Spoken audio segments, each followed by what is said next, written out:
सुबह और तनुजा मांगे झनक से माफ़ी। जी हाँ दोस्तों, सिद्धार्थ के नाकाम इरादे को अप्पू और लालून के साथ मिलकर झनक खत्म कर देगी। हम बात कर रहे हैं स्टार प्लस के शो झनक की। तो दोस्तों, आगे बढ़ने से पहले अगर आप इस चैनल पर नए हैं तो इसे सब्सक्राइब कर दीजिए, साथ ही बेल आइकन दबाना ना भूलें। वीडियो अच्छा लगे तो इसे लाइक ज़रूर कीजिएगा। चलिए आगे बढ़ते हैं दोस्तों। जी दोस्तों, जैसे कि हम देख रहे हैं कि अर्शी की करीबी सहेली हुआ करती थी, अब उसकी सफलता और अनिरुद्ध को खोने के कारण उसे जली थी। बिपाशा को यह संदेह था कि अर्शी सिद्धार्थ के साथ मिलकर कोई गुप्त चाल चल रही है। अपनी ईर्ष्या और बदले की भावना में बिपाशा अनजाने में सिद्धार्थ के जाल में फंस गई और उसे कुछ ऐसी गोपनीय जानकारी दे बैठी जिसका इस्तेमाल सिद्धार्थ बोस परिवार को पूरी तरह से बर्बाद करने के लिए करने वाला था। मंडप में मचे इस अभूतपूर्व हंगामे के बीच सिद्धार्थ शर्मा हवेली के ऊपरी बालकनी से नीचे का सारा दृश्य देख रहा था। उसके चेहरे पर एक गहरी और सातिर मुस्कान थी। उसकी जटिल योजना धीरे धीरे सफल हो रही थी। अनिरुद्ध अपने हृदय से प्यार और मानवती कारण के बीच बुरी तरह से फंस चुका था। एक तरफ उसकी होने वाली पत्नी जनक थी और जिसके साथ उसके साथ अपने भविष्य के सपने संजोए थे, और दूसरी तरफ अर्शी थी जिसकी दर्दनाक स्थिति देखकर उसका कोमल हृदय पिघल रहा था। तभी अर्शी ने अचानक अपने पेट को कसकर पकड़ लिया और दर्द से कराहने लगी। अनिरुद्ध, मुझे चक्कर आ रहा है, मेरे पेट में बहुत तेज़ दर्द हो रहा है, ऐसा लग रहा है जैसे मेरी किडनी में काम करना बंद कर दिया है। और यह सब अर्शी का एक और चालाकी भरा नाटक था, लेकिन अनिरुद्ध उसकी तकलीफ देखकर बुरी तरह पिघल गया और घबरा गया। मुझे अर्शी को तुरंत अस्पताल ले जाना होगा, अनिरुद्ध ने चिंता से भरी आवाज़ में कहा। जनक का चेहरा पीला पड़ गया, उसकी मेहंदी का रंग भी फीका पड़ गया। मंडप में उपस्थित मेहमान आपस में फुसफुसाने लगे। तभी अनिरुद्ध अपनी शादी और अपने भविष्य की परवाह किए बिना तुरंत अर्शी को गोद में उठाकर अस्पताल की ओर भागा। झनक मंडप में अकेली खड़ी रह गई, उसकी आंखों में आंसू और क्रोध का मिश्रण था। तभी हवेली के बाहर पुलिस की गाड़ियों के सायरन की आवाज़ सुनाई दी और कुछ ही क्षणों में पुलिस अधिकारी सिपाही मंडप में दाखिल हो गए। इंस्पेक्टर सीधे अनिरुद्ध को संबोधित करते हुए कहा, अनिरुद्ध, हम बॉस, हमें आपको गिरफ्तार करना होगा। आपके खिलाफ धोखाधड़ी में शादी करने का गंभीर आरोप है। पूरा मंडप स्तब्ध रह गया। जनक को ऐसा महसूस हुआ जैसे किसी ने उसकी आत्मा को निचोड़ लिया हो, और लड्डू खाने वाले मेहमानों के हाथ हवा में ही रुक गए। यह सब सिद्धार्थ शर्मा का एक और घातक चाल था। उसने बड़ी चतुराई से अर्शी का इस्तेमाल करके अनिरुद्ध पर झूठा आरोप लगवाया था। बालकनी से सिद्धार्थ अब खुलकर मुस्कुरा रहा था। उसने अपने मन में कहा, बोस परिवार, मेरे खेल में तुम्हारा स्वागत है, और यह तो सिर्फ एक ट्रेलर था, असली फिल्म तो अब शुरू होगी। अर्शी जो अपनी मुक्ता में यह सोच रही थी कि वह अनिरुद्ध को वापस पा रही है। जनक एक बार फिर प्यार से धोखा खा चुकी थी, लेकिन इस बार उसके कोमल हृदय में आंसू सूख चुके थे और उनकी जगह उसकी आंखों में प्रतिरोध की धधकती हुई आग जल रही थी। उसने अपने मन में दृढ़ संकल्प लिया, मुझे रोका गया, मुझे दोबारा धोखा दिया गया, लेकिन अब मैं यह भोली जनक नहीं रही। अब मैं जनक दो हूँ, लेकिन जनक अकेली नहीं थी।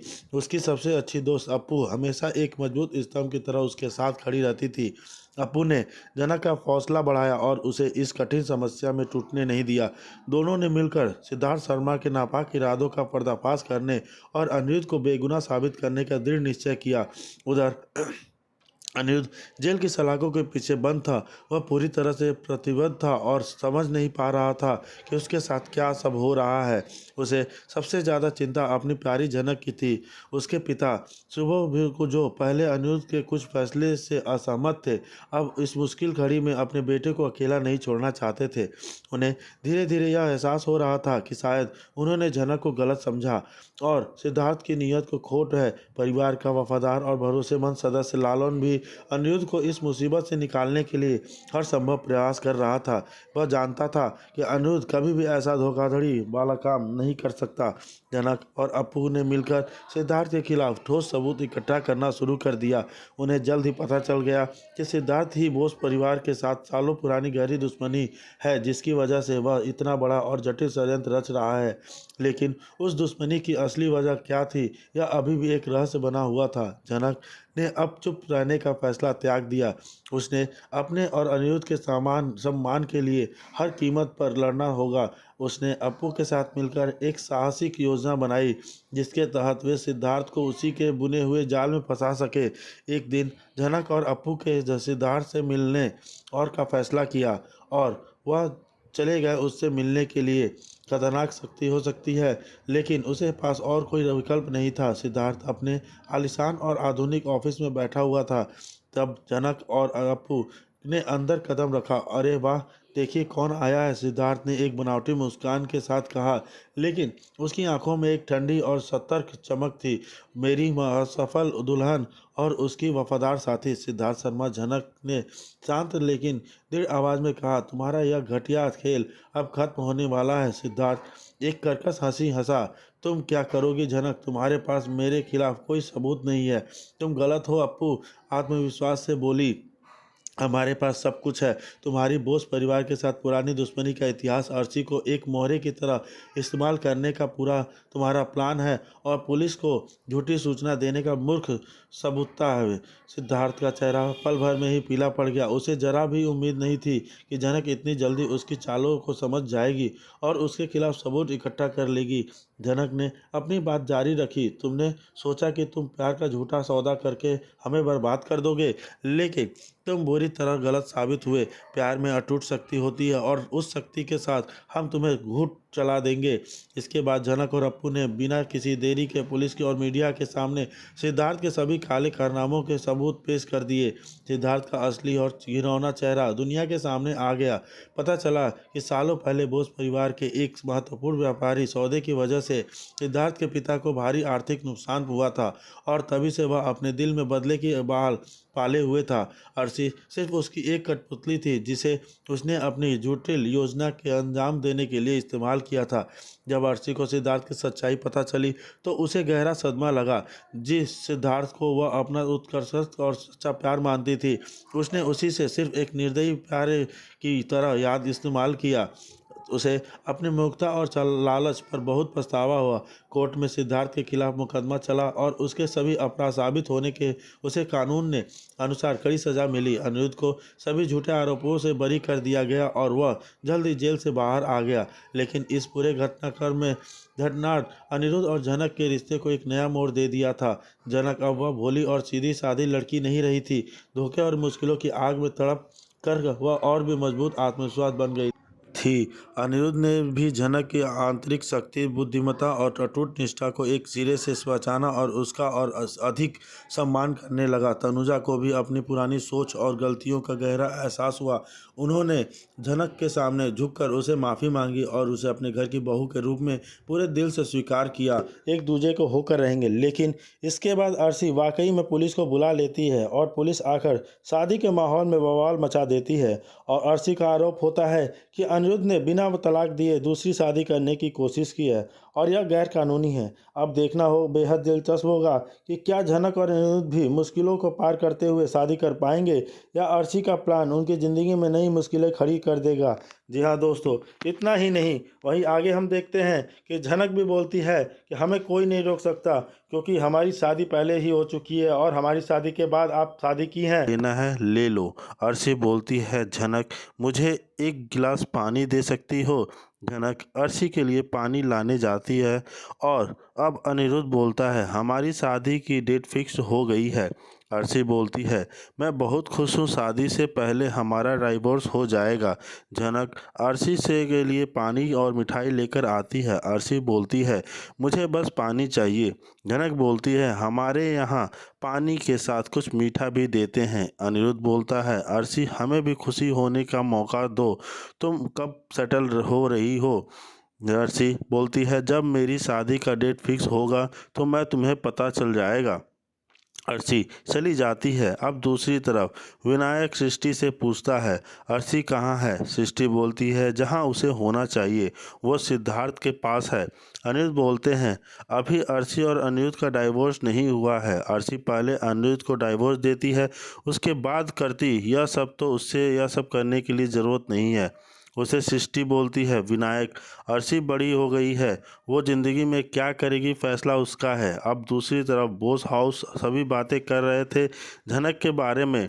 शिव बोलता है अब से जल्दी से शादी की डेट फिक्स करो और शादी करो। तनुजा बोलती है अर्शी ने कहा शादी से पहले डाइवोर्स की डेट फिक्स हो जाएगी। वहीं दूसरी तरफ अर्शी अपने वकील से डाइवोर्स की बात कर लेती है। अर्शी का वकील बोलता है कि आप बस मुझ पर छोड़ दें, मैं सब संभाल लूँगा। दूसरी तरफ झनक, अनिरुद्ध, मीनू, छोटान सभी मॉल जाते हैं शादी की शॉपिंग करने के लिए। उसी मॉल में अर्शी और सिद्धार्थ भी आए हुए होते हैं। सभी लोग अर्शी को सिद्धार्थ के साथ देखकर शौक हो जाते हैं। बड़ी बॉडी बोलती है अर्शी कैसी हो? अर्शी बोलती है मैं ठीक हूँ। अर्शी बोलती है कि अनिरुद्ध तुम यहाँ शादी की शॉपिंग करने आए हो, तुम दोनों की तो शादी फिक्स हो गई है ना? अनिरुद्ध बोलता है हाँ। सिद्धार्थ बोलता है अर्शी चले हम यहाँ से। अर्शी बोलती है मैं आपको सबका इंट्रोड्यूस करवाती हूँ। अर्शी सभी के सामने सीट के बताती है कि अर्शी लास्ट में झनक के बारे में बताती है। अर्शी सिद्धार्थ का भी इंट्रोड्यूस करवाती है और बोलती है यह सिद्धार्थ है मेरा बॉयफ्रेंड। जिसे सिद्ध बोलता है झनक आपके बारे में बहुत सुना है। झनक बोलती है कि जी मेरे बारे में? अर्शी बोलती है तुम्हारे बारे में तो मुझे बताना ही था। झनक बोलती है सही है क्या अर्शी दीदी? थैंक यू जी मेरे जीजू को मेरे बारे में बताया, आपने छोटी बहन के बारे में बताया, मुझे यह जानकर बहुत खुशी हुई। अर्शी और सिद्धार्थ वहाँ से चले जाते हैं। तब वहीं सभी लोग घर के आ जाते हैं। झनक बिस्तर कर रही होती है तो वहीं पर अनिरुद्ध आ जाता है और बोलता है तुमसे बहुत प्यार करता हूँ झनक। अनिरुद्ध बात कर ही रहे होते हैं कि वहीं पर अर्शी आ जाती है और देखकर झनक और अनिरुद्ध शौक हो जाते हैं एक साथ हैं। लेकिन उनके जीवन में अभी भी कई चुनौतियां बाकी हैं। अनिरुद्ध अर्शी से कानूनी रूप से अलग होने और झनक से शादी करने के लिए उत्सुक है। वह अपने अतीत को पीछे छोड़कर झनक के साथ एक नई शुरुआत करना चाहता है।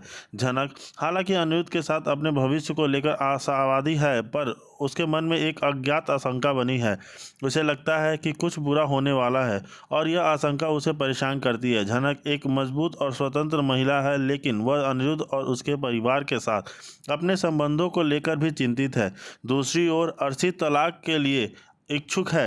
यह अनिरुद्ध को आसानी से जाने देने के लिए भी तैयार है नहीं है और आमती है कि यह अभी भी उसके वापस आ सकती है। आरसी एक जटिल चरित्र है।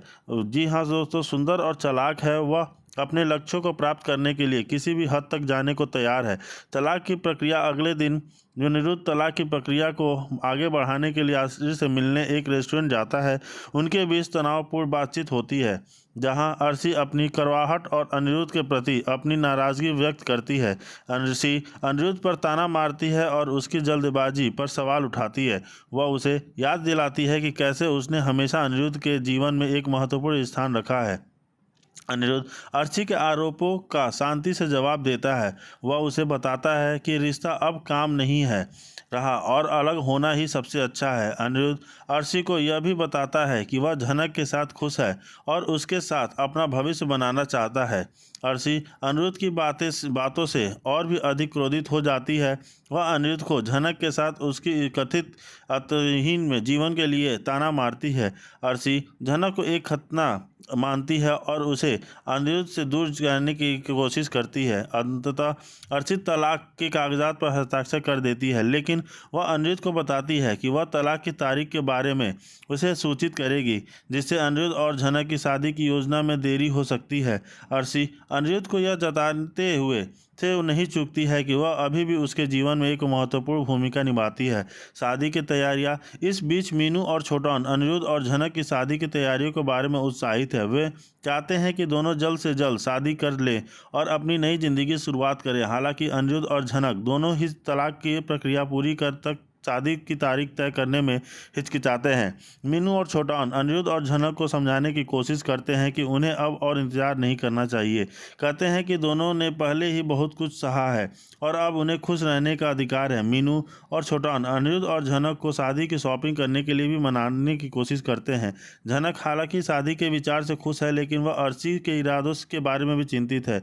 उसे डर है कि कहीं अगर अर्शी ने तलाक देने से मना कर दिया तो क्या होगा। झनक अनिरुद्ध से कहती है